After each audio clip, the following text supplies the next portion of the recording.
societies lost from the records of today.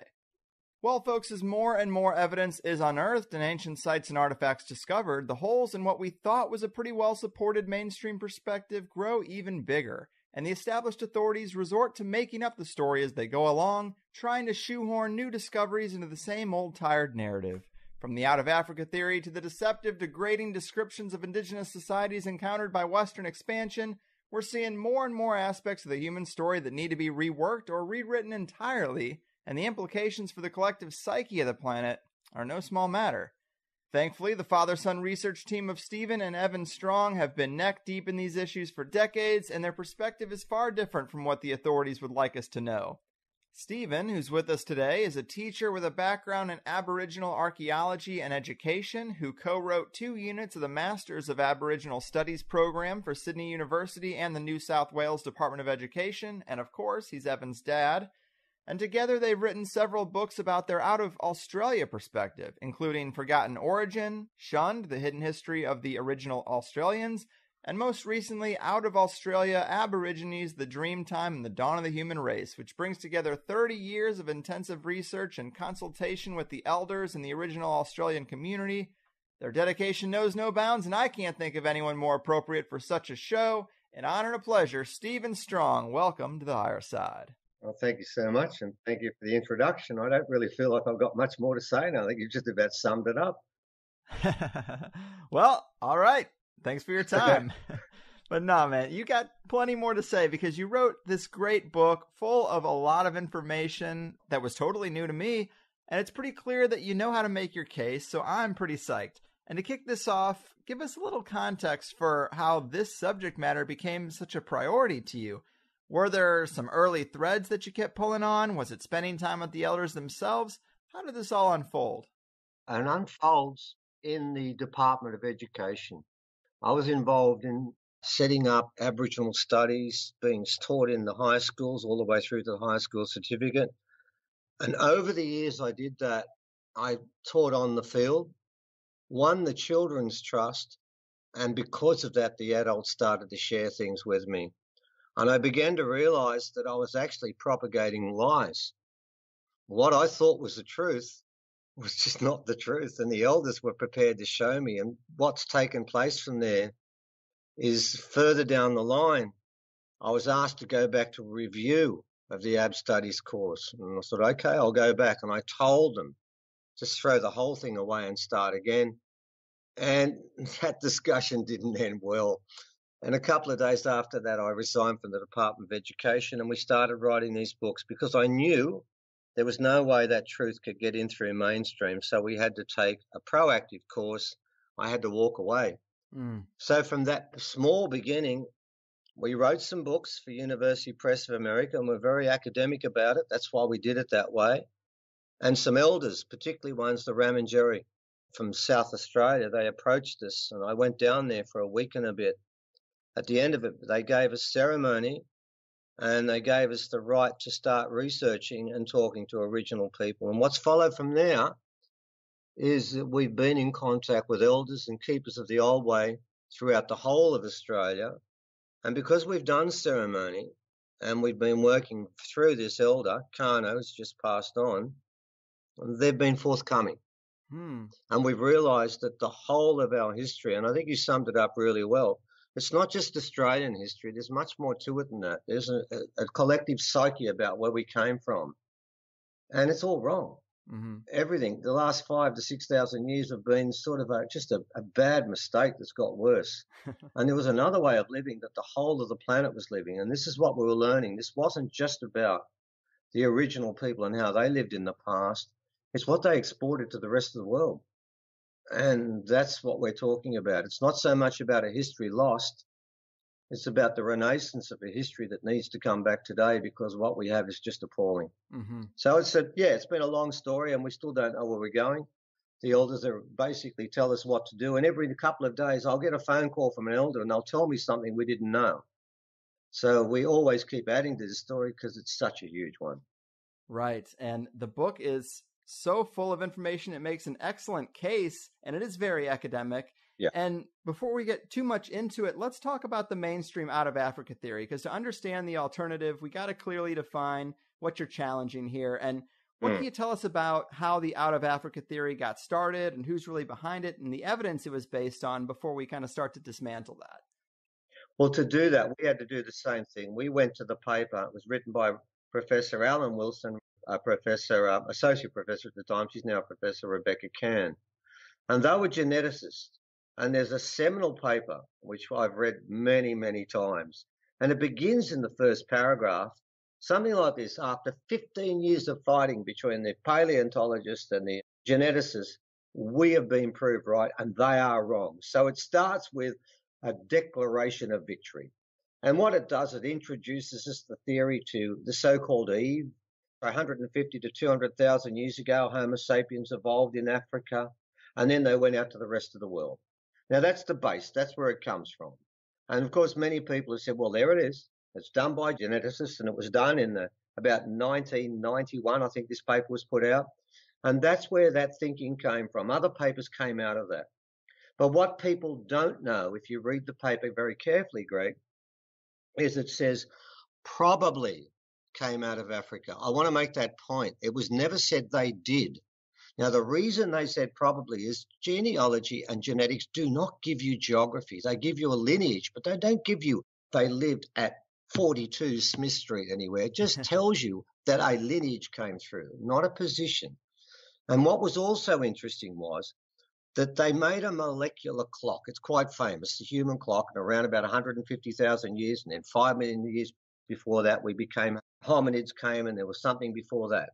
And that clock was based on two facts they thought happened in Australia.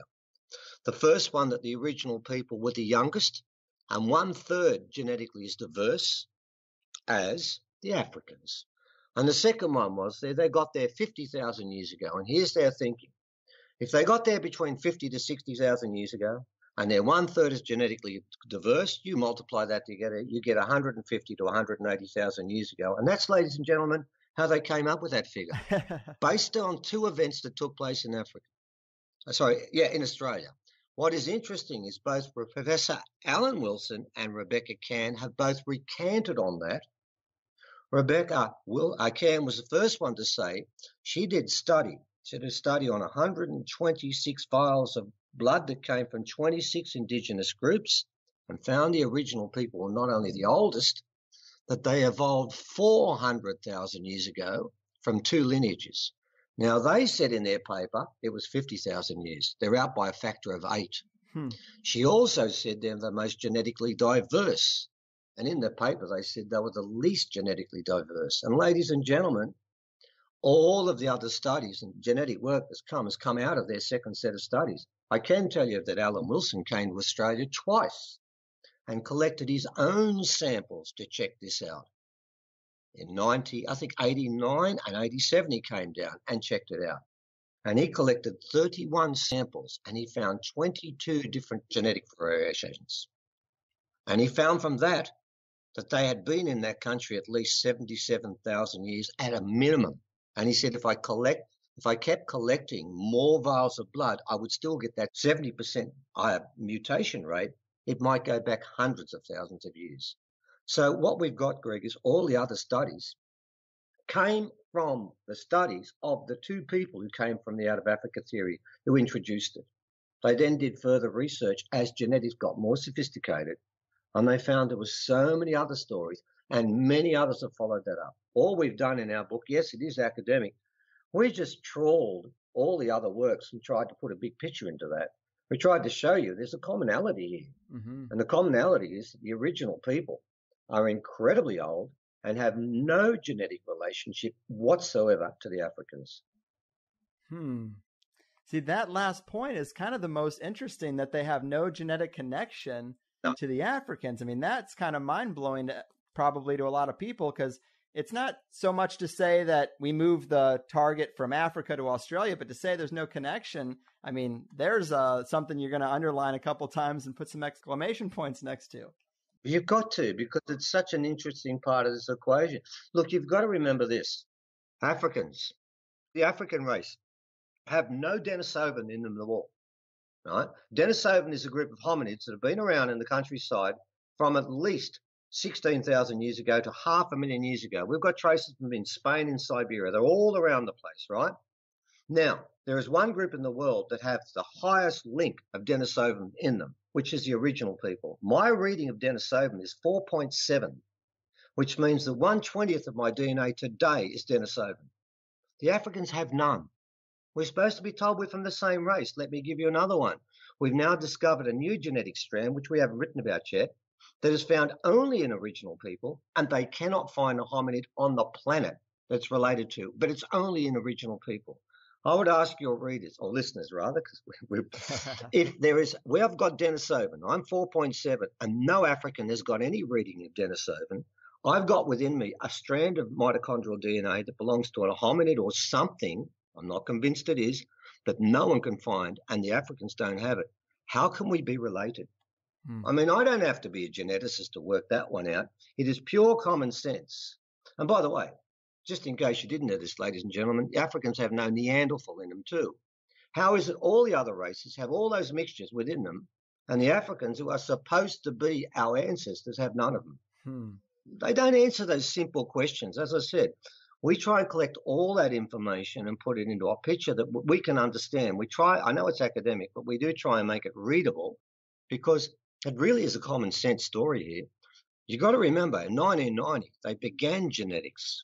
Now we are nearly 30 years further. They've got better. We mainly cite the most recent studies. I mean, people may not know this, but the longest and the largest study of Y chromosomes was done by two Russians. It's called the walkthrough thing. Walkthrough chromosome test, these Y chromosomes. And what they did was they took files from 400 willing volunteers who gave their semen up to a better cause, and they were analysed. And they came from anywhere but Africa, all over the world but not Africa. And then they compared them to 13 distinct African markers. That's for men. And they wanted to get a match. And out of 5,200 possible matches, they got none.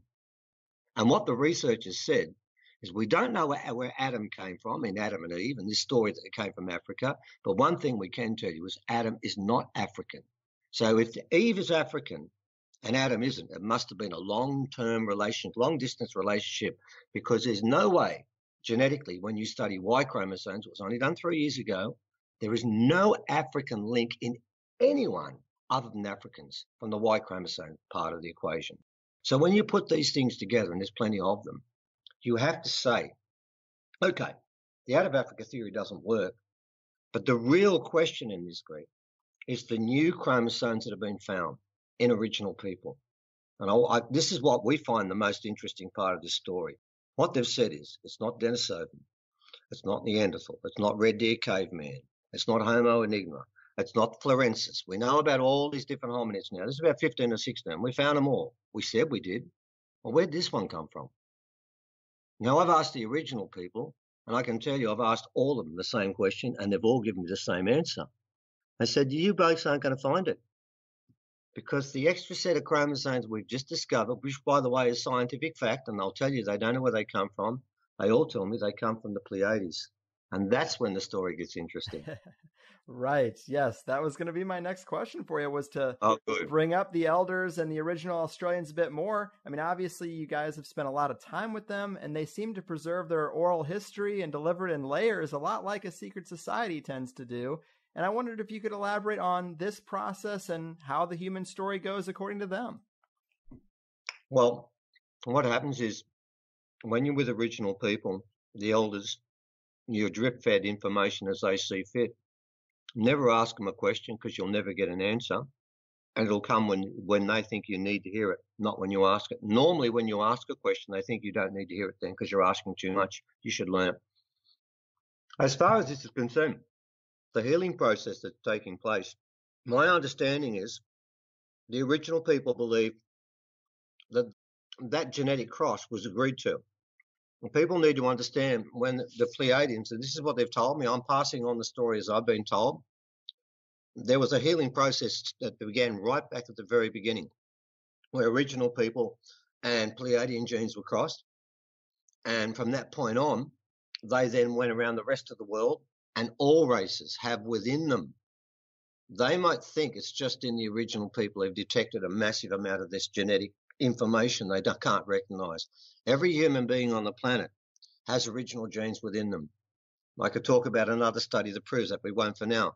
My point being that is now being generated and being activated. So within each of us is a healing gene that was placed there way back in the beginning. It was part of a long-term plan. And the original people are adamant that their countrymen, and that's a word they use a lot, are the Pleiadians.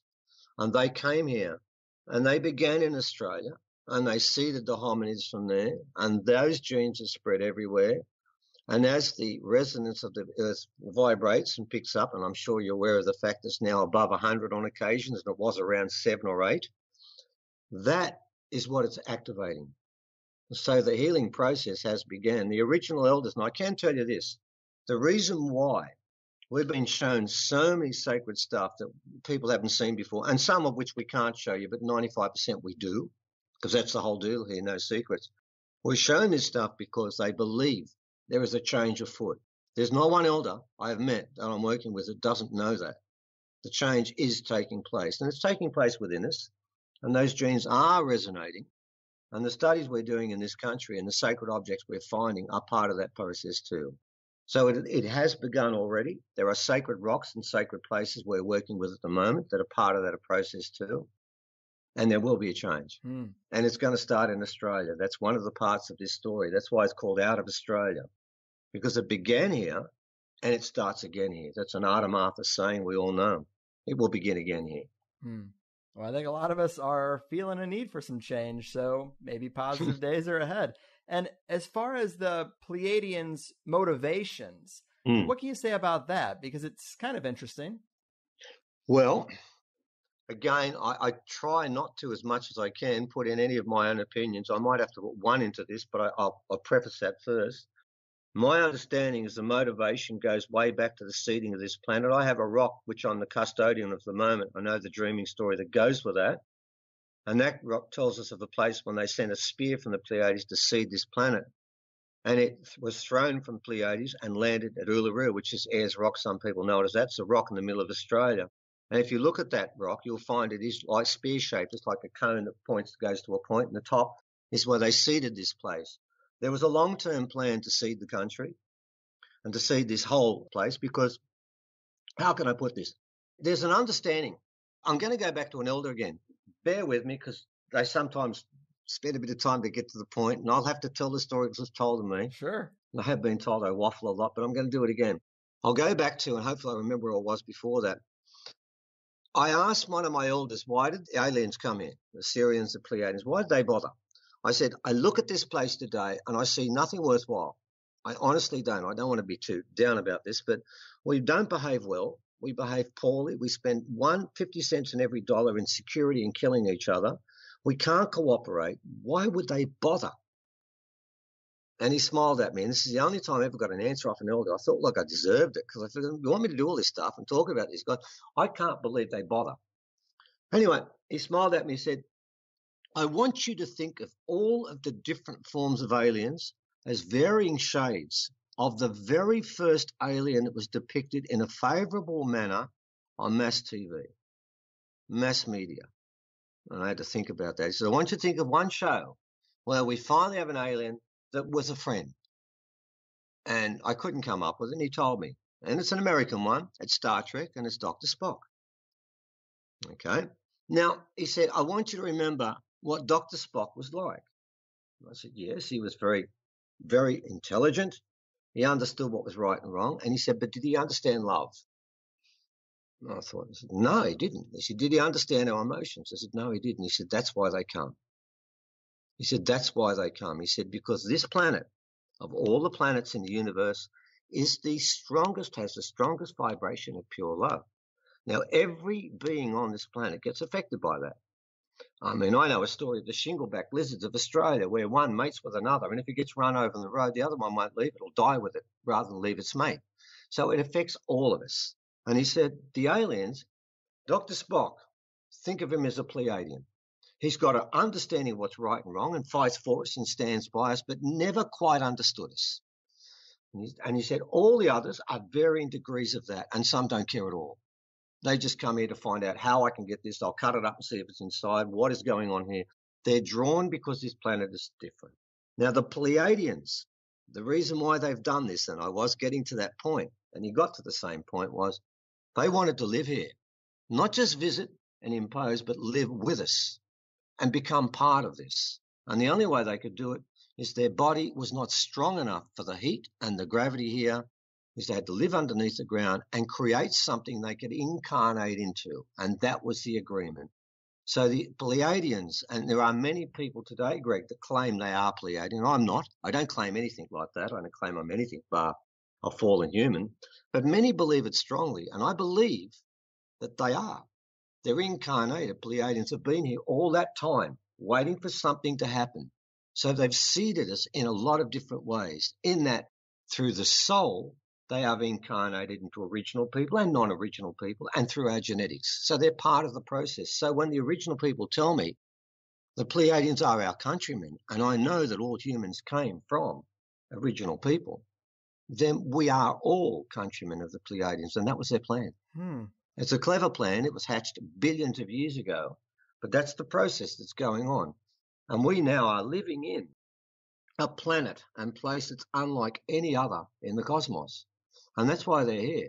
Not all of them are here for good reasons. Do not believe that everyone that's come from afar has come here as enlightened as them. The Syrians are nearly there. Others are not. Right. But they're drawn here because this place is special. And every human being that's incarnated on this place has the potential to be greater than all of them. Remember that. Original people have a saying. Every person in their tribe has magic. It just depends how much. At the moment, our magic is gone. We really are. We've lost that skill and all those skills. Occasionally we see freak people that have telepathy, can speak to those that passed on, but we should all be able to do that. That is what every human here is capable of doing. That's why they come here. But at the moment, they're pretty damn disappointed. We're not doing a very good job. Man, I really think that cosmology is fascinating. And I know Michael Tellinger is another researcher I enjoy who you guys have worked with. And you mentioned the Syrians. And, that is his contention, I guess, that we were spawned as a slave race for mining, probably from beings that came from the Sirius star system. Is it possible that multiple alien races came here to engineer beings for different purposes? Look, Michael has worked with us and we still keep in contact. In fact, he wrote a lovely reference on the back of our book, which we're eternally grateful for. Michael and I are fully we believe exactly the same thing in Africa.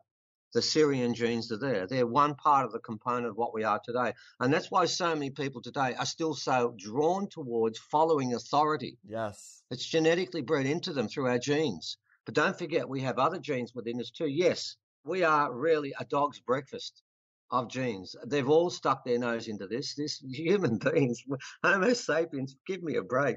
We're not wise. Homo emotional, absolutely. But not sapien. That's not what we are.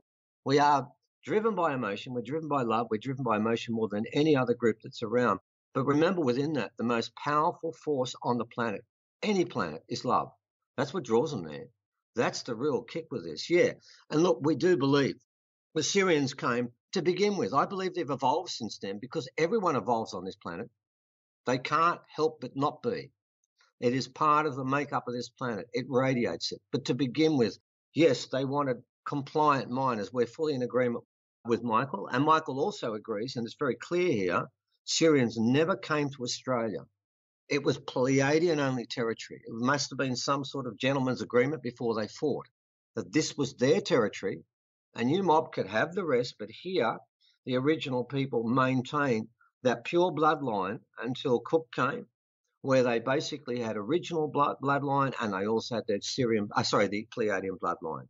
But in other places, yes. But of course, now the original bloodline, they've got the other stuff in there too now. There's very few people of full descent original anymore, and they have some of the Syrian stuff in there too, and all the other mobs there. My understanding, from what I've been told, it's no less than 10 different groups that have stuck their nose in at different times. This really has been a basket case because every being wants a piece of the action here, but nobody fully understands it better than the humans that are here. Even though we've got other stuff within us, We are still the only ones that have been here all the time that can actually have got the strongest connection to the land. And that's where the original people lived, with the land. Right now, the further humans are drawn away from the land, whether it be concrete underneath their feet or concrete all around them, they lose that connect with the land and they lose their humanity. And the other parts, those other parts that were put in there, the genes that make us what we were before, they kick in. And we start to mine like we did before, but it's a different type of mining. But we all get in lines again and we do what we're told. That's exactly what happened before. When we get away from the land, those genes become stronger. But when you're walking in the forest, the Pleiadian original genes, they come back into play. And right now, that's what people have got to try and do. Every person I'm speaking to today in America has within them. They have Pleiadian genes, they have original genes, they have American Indian genes within them. We're a mixture of everything now. No one is purely one thing. But what you got to do is you got to kick the dross out and contact the stuff within you, the beginning, the source, the original, and the Pleiadian genes. And if you follow those ones, those genes will take you forward. The rest get in the way. I love it, man. I think that's just so fascinating, and it's an interesting way to look at the past for sure. Much more epic than our mainstream story. Yeah. And I wanted to get into the archaeology a bit too, because you talk about 10 sites or findings in Australia that can change the official story when you really only need one. Yeah. But can you tell us about a couple of these sites that you think are most impressive?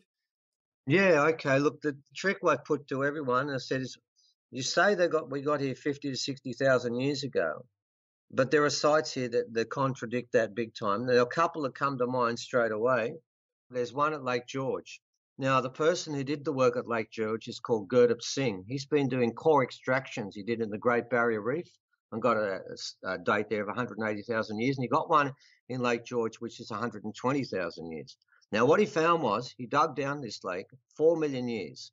At 120 to 122,000 years, there was a massive increase in charcoal. Massive increase, a 10-time increase in charcoal.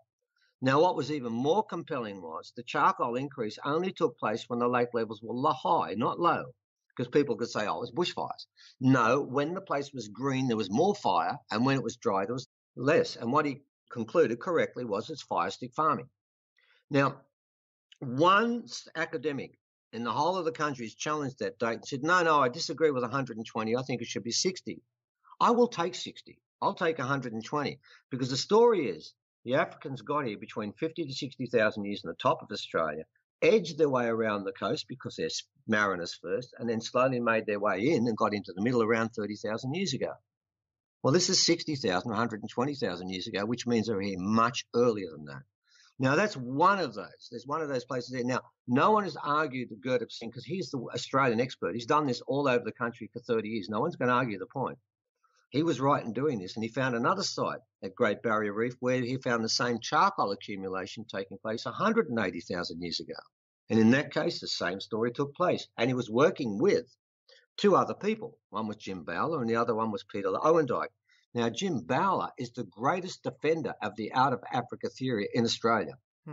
What's amazing was he signed up on this paper saying that humans were burning off in the countryside 180,000 years ago. Now, there's that type of evidence that's taking place all over. Now, we've also got a third site, which is a place called Panoramidi. And there you have an engraving. That's about 300 k's inland. It's near Lake Eyre in the middle of Australia in the desert. And there is an engraving, which I've seen the plaster mould of. I've had my hands on it, of a saltwater crocodile, which is stunning. It's got about 150 scales, all of different sizes, have been engraved into this rock. Now, the beauty of this is, the experts have told me, saltwater crocodiles have not been in that area anywhere near there for at least 80,000 years. And here we are, 300 k's off the coast, right in the middle of the desert, in the middle of Australia, and humans are creating something that is no less than, say, 85,000 years old. And the artwork there, the saltwater crocodile had to be about 16 to 17 feet long, because the head is 6 foot long of itself. And then there's writing along the side, which is actually Aboriginal writing, alphabet. What's amazing is this is happening 30,000 years before Africans got to Australia. Now, there are 10 sites like that all have people with PhDs that presented this information. We just collected it. Our question is, we only have to get one of them right to prove that people were in this country well before. And of course, Greg, you have the best proof of all. You have 55 skulls of original people that Dr. Walter Neves has, he found in Brazil. Now, you've got Australian people living in your country before the American Indian people. And there's evidence coming out all over the place. They just did a study from, I think it's a small university in America called Harvard University. David Reich was the one that ran it. It was 6 other universities. It took 3 years to do, and hundreds of academics, where they went into the middle of the Amazon rainforest and collected the mitochondrial DNA from 2 tribes. One's called Tupu, and I forgot the other one. And they collected them because they married with each other and wouldn't let others in. And they said, this is the purest blood we have in America to tell us where people came from. And do you know what the closest mitochondrial match in the world was? Australia. And after Australia, it was Papua New Guinea, which was part of Australia. And then it was daylight.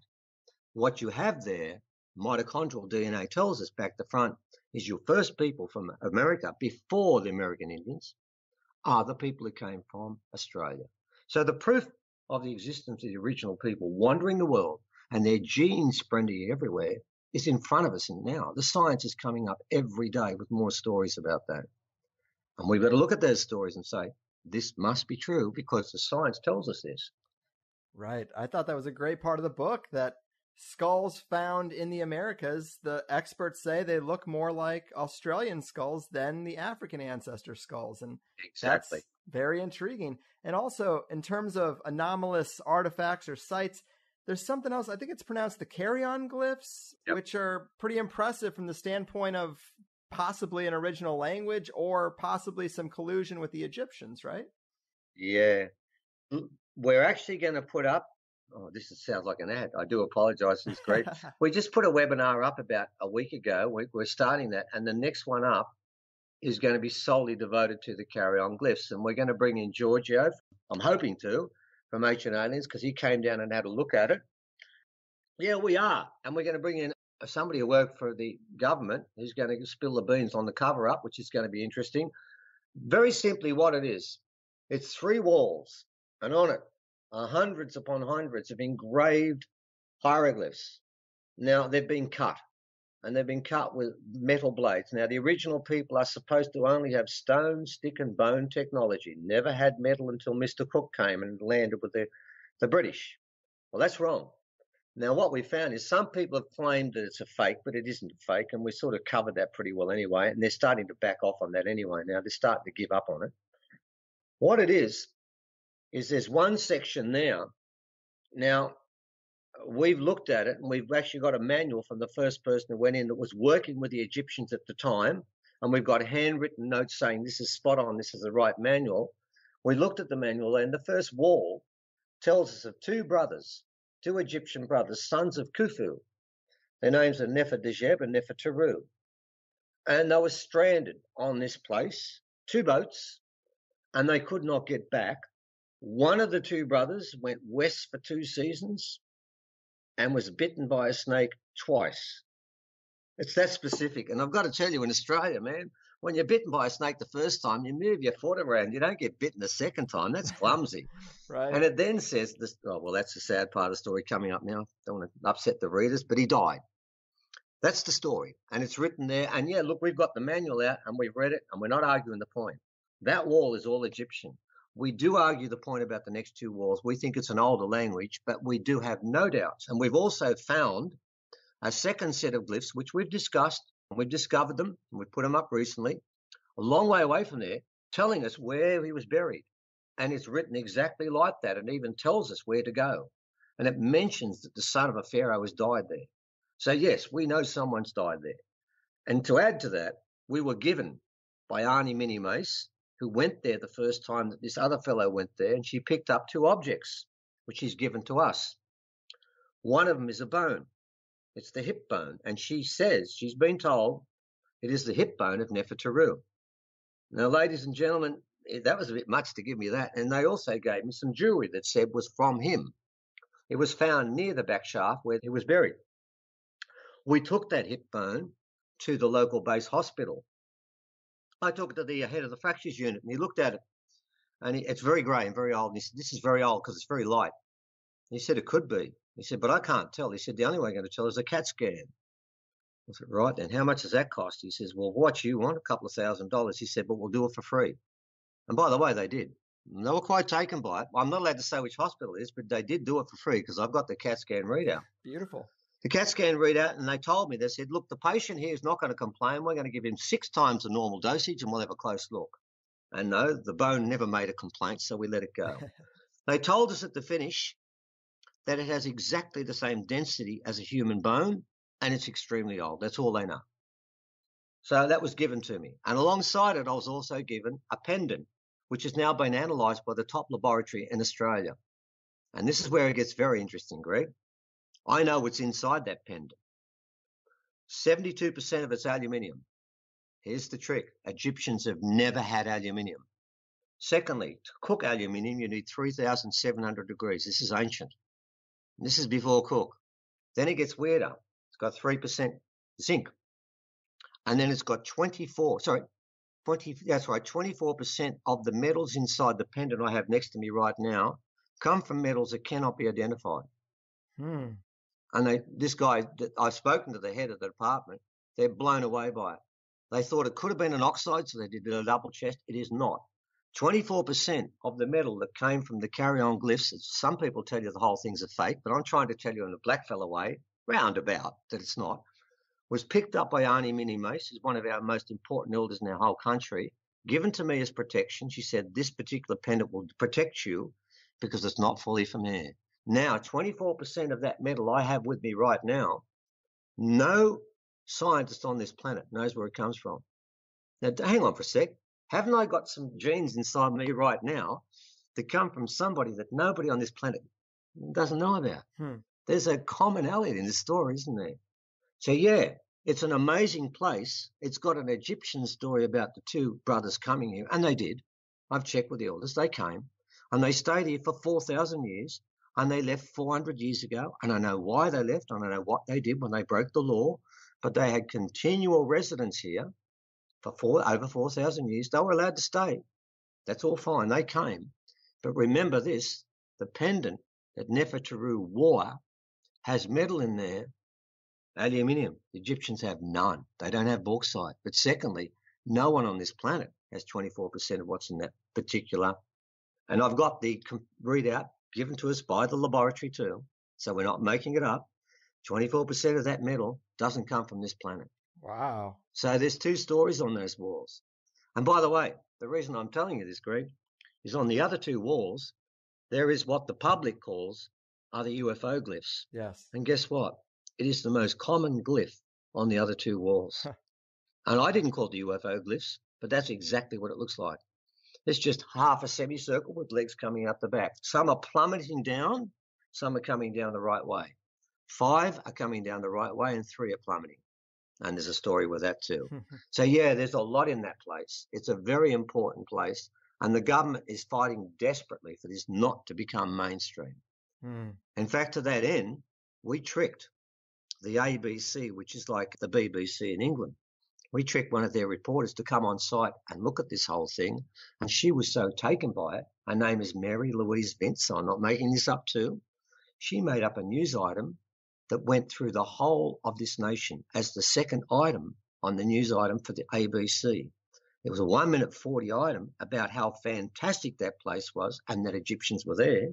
They put it up on their website to say this is an amazing site. And within 2 hours, it was taken off every radio station in the whole of Australia.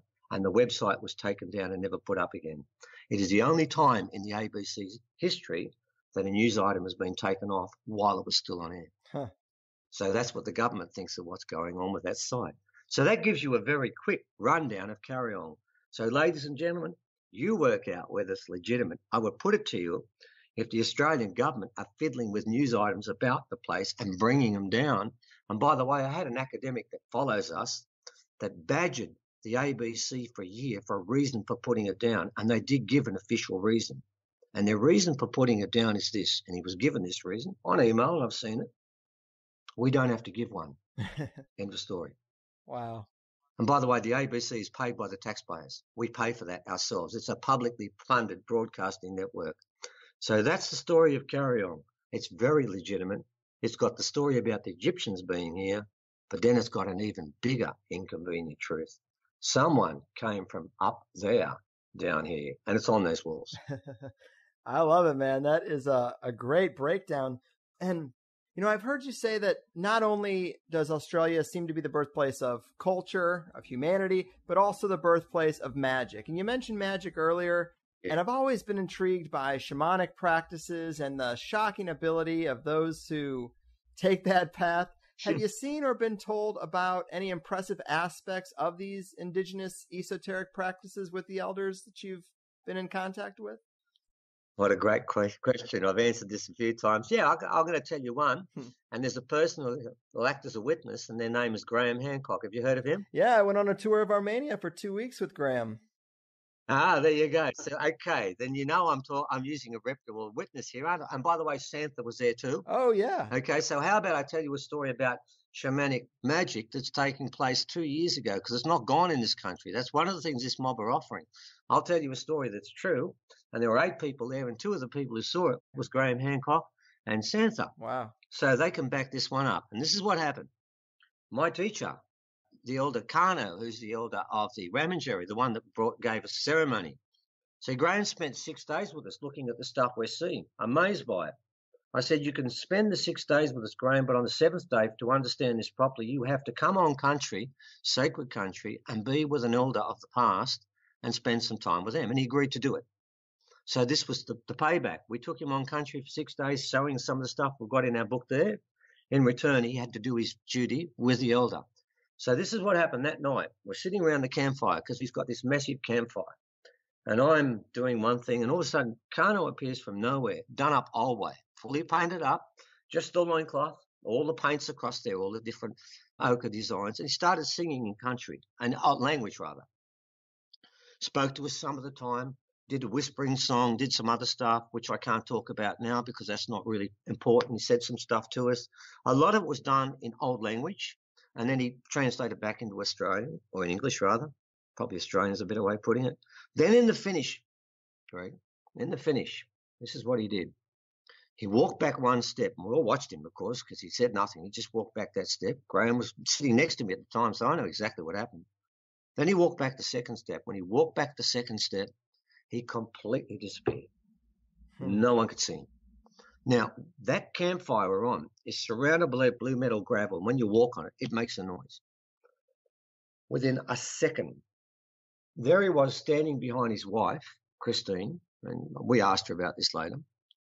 They're about 40 meters away, and he's got this huge smile on his face, and he's just reappeared. I look back at Graham, and his mouth is open so wide, mate, 1,000 flies could have flown in, and he wouldn't have known. We had nothing we could have said. In fact, nobody said a thing for, oh, shit. Oh, sorry, I should have sworn. No, you can. No one said anything for about half a minute or so. And then nobody was going to ask Kano a thing. But I know that somebody went up to Christine later on because you don't know really what to say. And somebody said to Christine, what happened then? And their answer was, don't ask me. I've never seen that one before either. Now, I got to tell you with this guy, that is not unusual. This is part of what I said about the magic we have within. And I did ask him later about this, much later, like way later. And he said, it's simple. Everyone here comes from both sides. He said, you don't know it, but I do. So what he's saying is he just went to the other side, made his way around the other side, and then came back again. We just couldn't see him. We have actually done, and I forgot this, Evan has told me this once, we have actually done a disappearing ceremony with an elder, and I forgot that actually can happen. But that's not the only thing you can do. On another occasion, have you heard of Dr. Doolittle, Greg? Yes, I have. Well, I got a story that's better than that. On another occasion, I went onto site, and when I go onto site, I always do a ceremony, and this time Auntie Bev, one of my other elders who teaches me, she was crook with a leg and she couldn't go onto country and she couldn't smoke us. So at that stage, I wasn't allowed to give smoking. So I did another ceremony that Uncle Jerry told me to do when going onto a sacred site, but it wasn't at the right place, but we did it anyway. And as we came in, an owl flew out and left a feather behind. We thought that was a good sign. My God, it wasn't. Anyway, we did our business on this site. which is in New South Wales, near Carryong, actually. And we get back home, about 4 hours later, I get a phone call from South Australia, 3,000 k's away, and it's Kano. He's on the phone. He said, I'm sitting in front of a red kangaroo that's come to my door. It's sitting with me at the moment. He's told me a story about what you've been up to today. I thought, oh, I'm in trouble here. He said, did you go on country today? And I said, yeah, I did. He said, did you smoke yourself? He said, my kangaroo says you didn't. He said, no, I didn't, but we did another ceremony. He said, yeah, he told me about that. You did it with the rocks, didn't you? Stacked them up. I said, yeah, I did. He said, yeah, that's why you're still alive. Otherwise, you would have been killed then and there. He said, I got a message. He said, the owl told, another bird has told the kangaroo, has now told me. He said, you ever go into country again and smoke yourself, they'll kill you. And then he hung up the phone. I was in a bit of shit for a while, I can tell you that. But I want to tell you something. That message, that owl left 4 hours before and got to the Kangaroo Island, which is 3,000 k's away. That message went from animal to animal and it was doing 750 k's per hour. Huh. That's the speed of a jet. And it got to him and he knew exactly what I was doing because the animals told him. Now, Greg, there's two examples of what the shamans call magic. But if you ask Kano, he said, I can do it. Why can't? In fact, that's what he said. I can do it. Why can't you? And that's the story about what the original people have and what their genes still have. By the way, I still can't do any of those things. I'm afraid I'm a long way off that. I still can't do them, but that's what he can do. And both those things are not make-believe stories, but true stories. I'll swear that on 20 stacks of Bible. And so will, on the first one, so will Graham. So there's some examples of what they can do and still can do. And I reckon, as I've told people before, if you give me a choice between the flashes, flat screen TV with all the accompaniments and all the bells and whistles, or the ability to be able to pass messages and talk to animals or disappear and appear at will, I'll pick the second one. Thanks, guys. I pick it every day. Amen. Yeah, those are amazing stories, man. And speaking of Dr. Dolittle, in the book, you guys also have a picture of a bunch of tribesmen standing in the water, and you talk about a unique fishing situation with dolphins that really blew my mind. Can you tell us a little bit about this tradition? Yeah. It's a great picture. It's got about 25 men standing in the water, and the label underneath, the white fella label, is Aboriginal men spearfishing. When you look very carefully, not one of them holds a spear. There's one man that holds a branch that is thrashing on the water there. That's it. But they are fishing. But of course, again, this is part of what the original people were doing. This is what happened up and down the coast. The original people and the dolphins, and this is true. It's well known everywhere. They formed a relationship. They could communicate with one another. Now, when the old men, and you'll see in that picture, there's one man that's standing up. What he's doing is he's singing to the dolphins. He's singing the dolphin song. When the dolphins hear that song, and they may be kilometres away, they will come. And what actually happens is the dolphins then drive, I don't know what the fish is because I'm a vegetarian, I'm not sure, it's either mullet or something like that. They drive schools of fish in and they drive them towards the men who are standing in the shallow part. And when it gets really shallow, the fish can't swim backwards. And then what happens is the men pick up enough for their tribe and enough for the dolphins, and they split it equally. And then they feed the dolphins, they give them all the fish, and then the dolphins don't have to go and chase the damn things. They wait there and they get given all the food. And then the men go back and they feed their tribes for days on end. And when that's finished, they go back and sing to the dolphins again, and they both learn to work together. And what it is, according to the elders, it's a meeting, and ladies and gentlemen, this is what they said, a meeting of equals. We've got to understand this. This business of us being on the top of the pyramid is wrong. It's a meeting of equals where two equals work together with equal intelligence and they cooperate with each other. This was done not just there, it was done up and down the coast everywhere. Everywhere. Very few men ever went out spearing for fish. As long as they had a relationship with the dolphins, most of the time they would work together. It was common. And what they did is they find a shallow place to drive them back in, then they pick the fish up and they share them up. That's the best way to go fishing, because guess what? You never come home and say the big one got away. No, it's standing next to your feet, man. Just pick it up, put it in a basket. And that's why these men had so much time to become spiritual. You see, they did a study on original people in the desert, in the middle of the desert where it doesn't rain, and they found that original men and women were spending no more than 4 hours a day getting food. The rest of the time was free time. And on the coast, it was less than that. This was actually heaven on earth, man. There was no one working for the man. They all worked for each other. And in this case, they didn't just work for each other. They also worked for the dolphins too. They worked as a group. Yeah, that's the way we do things here. It's a lot better than throwing a hook out with a bait because you know you're going to get a catch. And think of the people you hang around with. You get to hang around with the dolphins. That's not bad neighbors, is it? No, not at all. That's something I've always wanted to do, is get in the water with dolphins. People say it's a pretty transformative experience. Imagine if you're doing it nearly every second and third day and you're working in partnership with them. And here's the point. Do you know what? When the old men would ever row across the other side of the river, the dolphins would always escort the old men across. They'd escort them all the way there and back just to make sure there weren't any sharks around and stuff like that. This was actually quite a very strong connection between tribes up and down the coast and the original people. And when I said about original people in the book, I talk about what they explored aboard. That was part of what they taught. It's part of what they taught others in different places. They would have taught the Indian mob in America the same things, and they would have been doing it too. I'll guarantee you, you'll find stories in there about the same things taking place. None of this stuff was kept secret. It was meant to be shared with all of humanity, not countries. That is great. And your book is full of so much stuff. I can't believe we went this long without really talking about Dreamtime. You've mentioned it a couple of times in passing, but tell the people how important this is to the elders and the original Australians and their culture. Dreaming is really the focal point of original life. Everything revolves. Now, you've got to remember, somebody once asked me, was there anyone in the country before Cook that didn't believe in God? And my answer was instantaneous, no. I didn't think about it. It was that quick. You lived in a society where there was never a doubt about the creation. Now, the reason why there was no doubt is because the spirits were in the land, they were in the clouds, they were in the birds, they were watching you constantly. There was nothing you could do that wouldn't be reported back through bird sign, through cloud sign, through some sort of sign that would give you up so that you've done something wrong. So the dreaming was your connection. And I'll give you a couple of examples of that connection, and it might give the listeners a better idea how that works. One example would be that say you'd broken a really, really important sacred law. Let's say you've gone into a sacred site and you've broken a sacred object.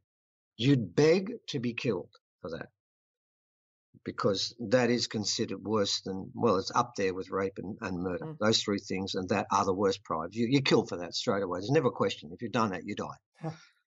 But they wouldn't kill you. They'd set you free.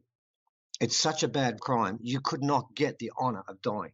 Because if you died on country, your soul would disappear for a while, then it'd reincarnate back into another person or baby on that country, and your connection continues. If you're sent off country, and when you die off country, your soul is lost in limbo forever. You can't reincarnate again.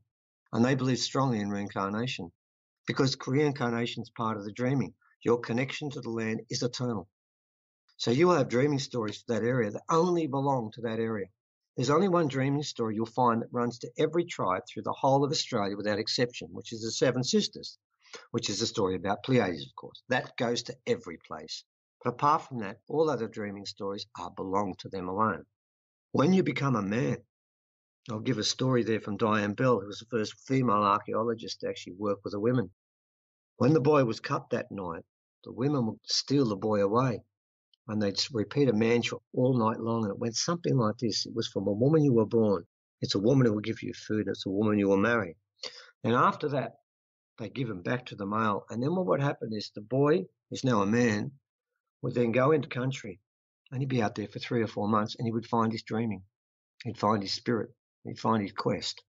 And he'd make a connection, not with the land, but with the spirit of the land. And when he came back, the women would cry, the mother would cry and cry and say, my son's died.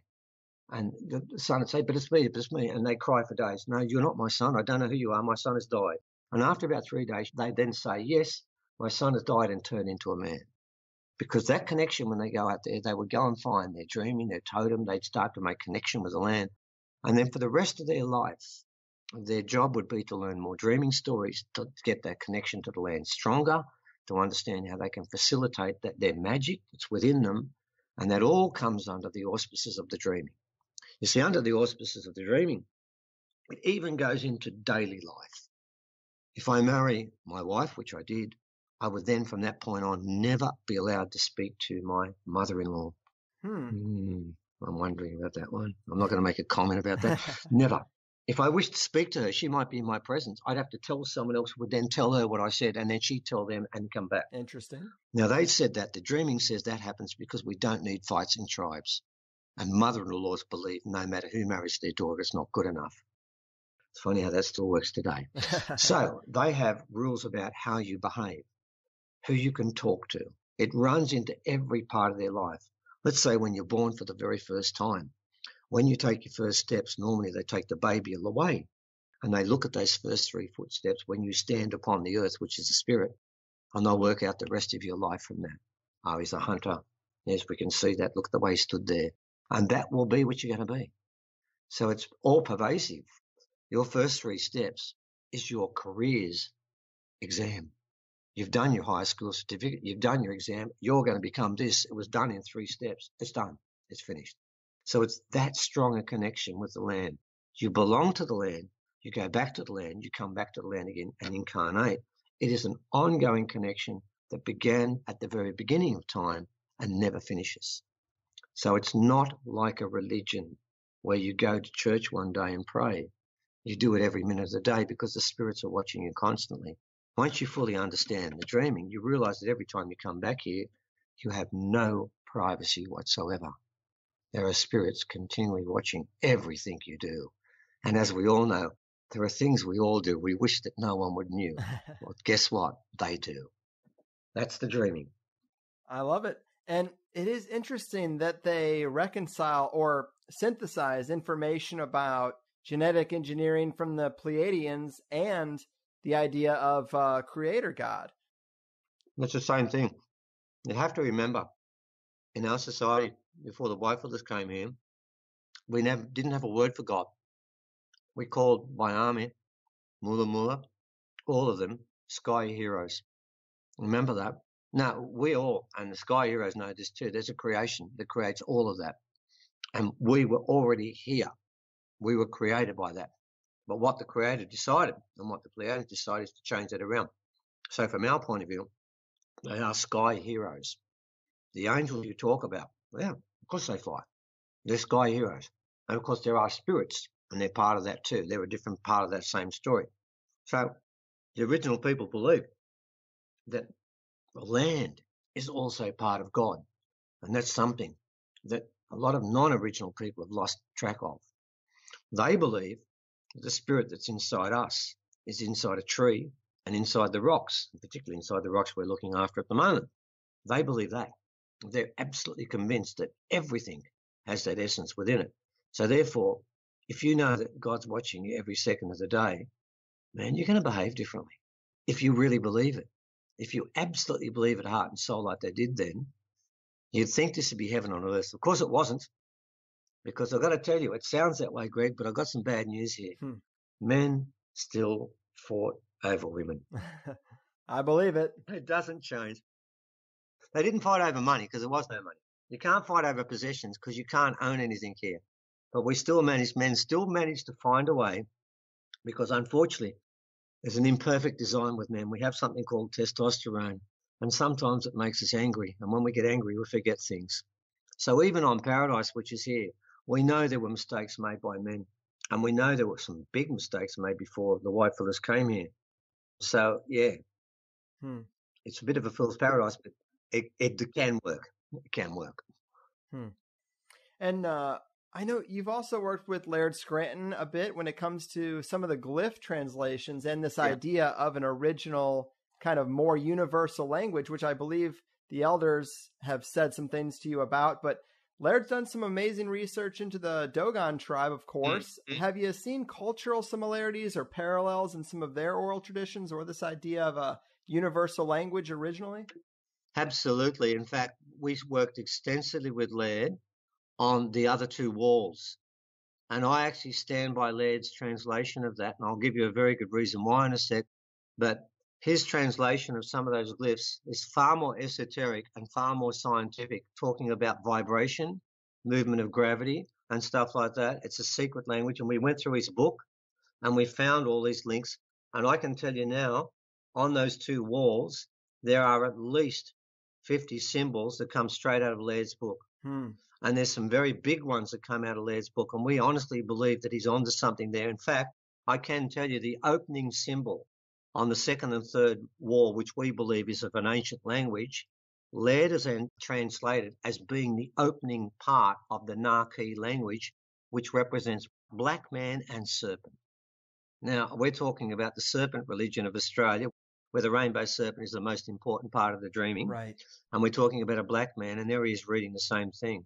We're fully on side with that. We actually do believe that when a proper translation is done of that, we believe that what Laird has got there should be a focal point on translating it, not what they're trying to do at the moment. You see, the matchup for Proto-Egyptian on the second and third wall is 44%. Now, on the first wall I spoke about with Neferturu and Nefertasheb, my matchup is 88%. I'm prepared to accept that is Egyptian because it's such a high correlation to a manual that was approved by the Antiquities Department in Egypt. I'm happy with that. But when you're down below 44%, I'm not convinced. I'm not convinced, no matter who's done the translation, that that is fully Proto-Egyptian anymore. I'm thinking it's from an earlier language that Laird is talking about, and we're very strongly behind on that. And I believe that what we've got there on those two walls, and I know Laird thinks the same because we spent some time working on that, is exactly that. We've got some of that language written there. So I think what makes that wall, the carry-on, more important is we have a statement from the Egyptians saying we were here, and that's about it, really. Then we have a statement of the first language which says a bloody lot more. That's the one we really should be reading. And remember, within that, Laird's on about the same thing I am. We're talking about science. I was speaking to an elder 3 hours ago on the phone, and he said exactly this. We had technology today you guys wouldn't even know about. We walked away from that rubbish. And when are they going to wake up themselves? He said something to me. I've said this many times. This planet runs on high spiritual octane energy, and it doesn't need much technology. We've overdone it with the technology. That's why it's hurting and why we're hurting too. So, yeah, Laird's right. And you know what? I've got a strong feeling when we read that passage, it'll be as much as historical as it's going to be prophetic. We both think that too. So, yeah, look, I'm fully behind what he's doing there. And I think you're going to find when we finally get the government to give up on this site for what it really is, it's going to become one of the most important sites in the world. Wow, man. So many discoveries. It's just such an amazing time to be alive. Isn't it ever? So many people out there doing great stuff. And so I wanted to ask about this too, because a lot of listeners are going to be familiar with this perspective of a culture seeding group, this concept that maybe an advanced civilization like Atlantis was destroyed and some survivor group went around integrating with and elevating indigenous tribes. That's a popular narrative right now. Yeah. But I think I've heard you say something to the effect that according to these Australian elders, the white man came to learn, not to teach. And that seems really hard to determine. Is there any way we can try and verify that kind of claim and parse out who really taught who? Look, the elders tell me they knew they were coming. I can also tell you, I won't go into details why, because I've only just got this information. I've got to work through it properly. The original society was imploding. Okay. Mm-hmm. I'm not saying the same happened with the American Indian Society. I'm not saying that at all. I'm just saying in our case, there is a chance. And I'm also told that we had to learn off each other. And there were things we had to learn off the white fellas. And there's things the white fellas had to learn off us. Obviously, they've got to learn off us the spiritual part of the equation, but there are things we had to learn too. And also, remembering that everyone has within them the same genes. It's time that we started to realise that we have a commonality. We've got to do something together, and it's not fight each other. We've been doing that for too long. Mm-hmm. So, yeah, look, I can also tell you that a lot of original people don't refer to Australia as Australia. They refer to it as Mu, Lemuria. They have stories about these earlier civilizations falling apart. They're of the opinion there's been three before. We've gone up and down this path quite a few times before. And I've got a suspicion this is going to be the biggest one of all. But, yeah, it's really hard to sort of work out where we're going to go next with this. But I can say one thing, that the original people believe the next 2 or 3 years are instrumental in deciding where each person's going to end up on this equation. They tell me that each person's got to make a decision about what side of the equation they sit on, and if they don't, it's their mistake. Wow. So, yeah, look, I'm not really sure. Yeah, that's about all I can say on that. Well, it's going to be an interesting 2 years. I guess people should be waiting for that window to open and be ready to know what they're going to do. Well, this has all been super fascinating, and I think you've done a lot to add to our knowledge of the human story, and that's truly amazing. Before we really start wrapping this up, I'm curious if you could elaborate a little more on your relationship with the elders or how it's grown over time. Obviously, you're very respectful of their traditions, and you've kind of talked about this a little bit, but how do they feel about you sort of becoming an ambassador to the world? I mean, do they actively want to re-educate the world, or are they sort of indifferent or private? Yeah, no, there's a lot that ring, and I get phone calls probably twice a week from elders. I spoke to one today. Two. Yeah, two today. They ring up and they talk to me for a while. They're not sure. They want to find out what I'm on about. And then, I mean, so I'm going to tell you now, there's some elders who can't stand me. But that's part of the deal anyway, okay?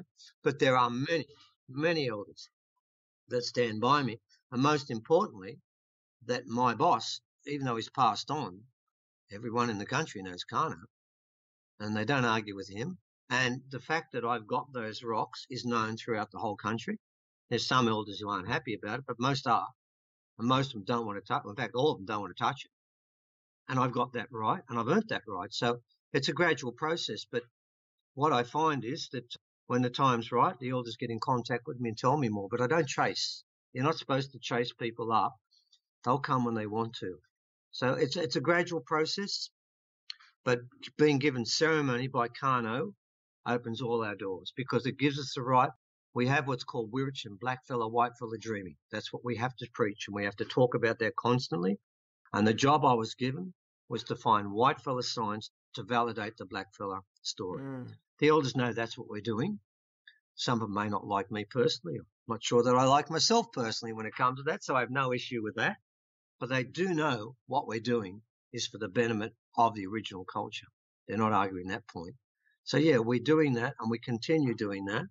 And I take all my cues from elders who give me information, and I'm pleased when I say I got it wrong earlier. Some people say I should dot the I's and cross the T's. I say, bugger that. I'll just go straight ahead and dot them later.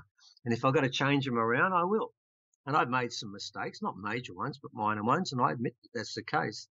But the most important part was I was told to get the story out as quickly as possible.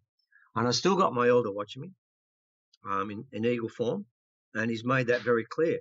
And I won't go into that, but it's been very clear. No one would argue the point that he's been there. He's watching us. So we have to keep doing this. Our job is to get it out, and that's what we do.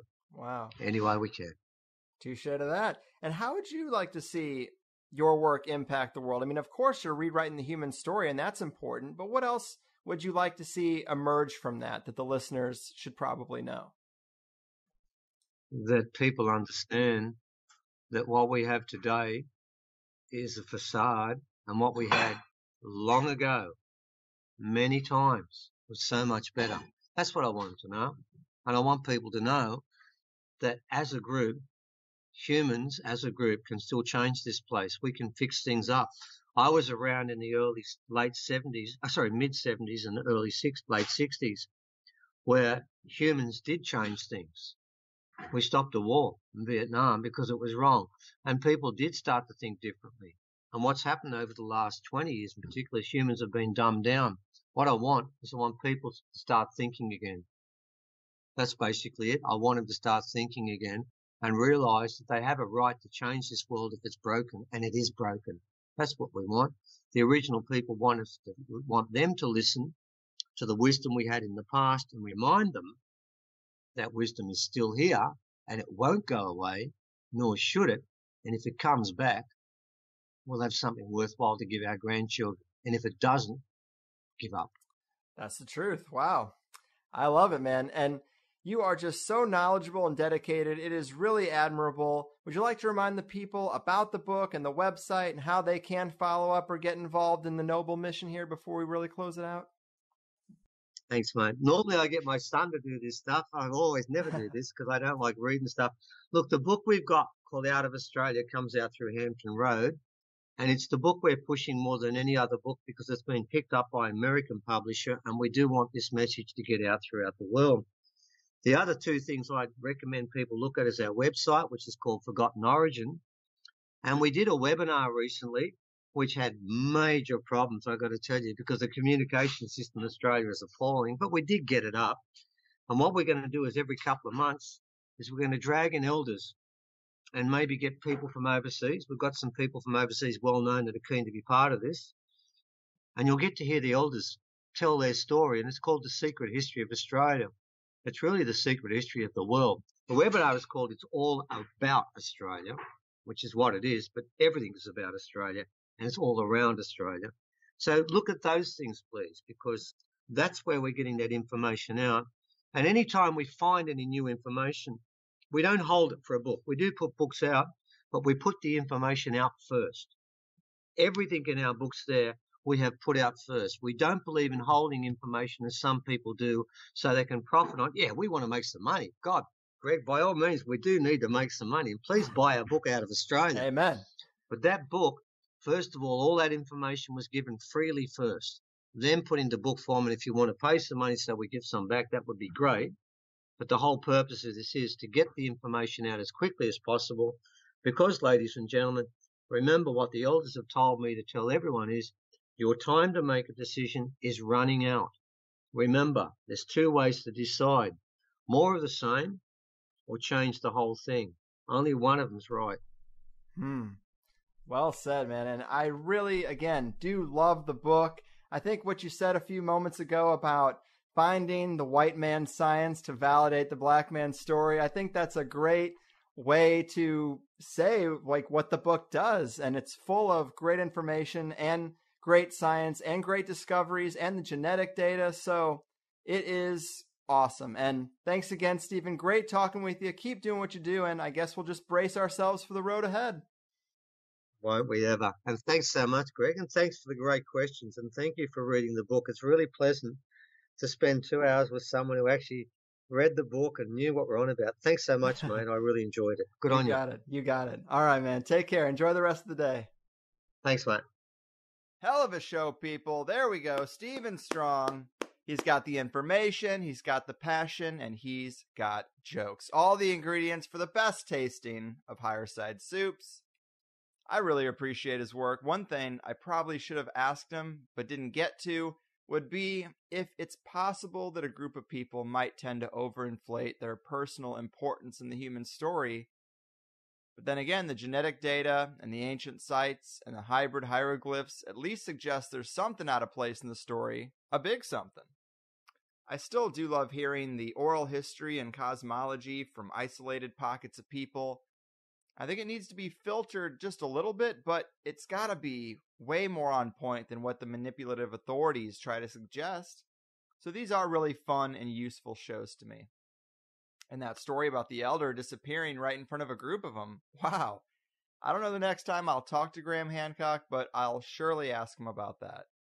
You know, we did that 1 hour episode to promote the latest book he wrote, and in that one he told us he'd come back for a full show, but it hasn't been a good time for him yet, apparently. And I know he's a busy guy, and I know there's 1,000 podcasts now that are all considered equal. But either way, really interesting stuff. The genetic data gets a little over my head, but I guess if we're really suggesting an origin that is from a mix of various alien races starting their own branches of humans, then I guess it is going to be a bit all over the place. I don't know. I think most of that genetic data is always done with the assumption that we have a common ancestor, and it seems like maybe we don't. It's such a bold claim to say that aliens not only came here and genetically engineered us once, but several different beings came from different areas of the cosmos, and some of us are built to be highly evolved vessels for Pleiadian consciousness, and some were built to be obedient workers for the minds of Africa. If you get into certain taboo material, there is a suggestion of similar things that gets quite racist. We talk about theosophy and its influence a lot, but if I'm not mistaken, at its deepest levels, or some of its branches, it does talk about certain races being more evolved to understand and practice the esoteric arts, while others just don't have it in them. And that's a slippery slope. But today we were really talking about indigenous Australians versus indigenous Africans. But those motifs are definitely still involved. And I always kind of liked the thought that we were designed to be obedient workers, because so many of us do seem to be programmed to obey. Sure, maybe it's schooling, maybe it's just society, but I'm sure a lot of us who follow a show like this can recognize that we seem to be just a little bit different than the masses, right? Did the Pleiadians give us a rebellious streak or what? I guess we got to speculate in those areas, but Stephen did bring enough hard data to the table to know that we need to make some changes in history, and I can't wait for that portal to open, let me tell you. As always, we get by here by putting out the first hour for free and reserving the second hour of these interviews for paid supporters, $5 a month, 5 shows a month, and today's second half we got into information and story about the magic rocks that Stephen has been tasked with being the custodian of, how the Australian Originals stories about their animals like the dingo and kangaroo, as well as their genetic data, might tie into the theme of otherworldly origins. And probably my favorite part, Stephen's plan to use what he's learned along with the help of others and the magical rocks he has to open a publicly available portal on a sacred island that translates to Gateway to the Heavens. I will be planning a trip, you can bet your ass on that.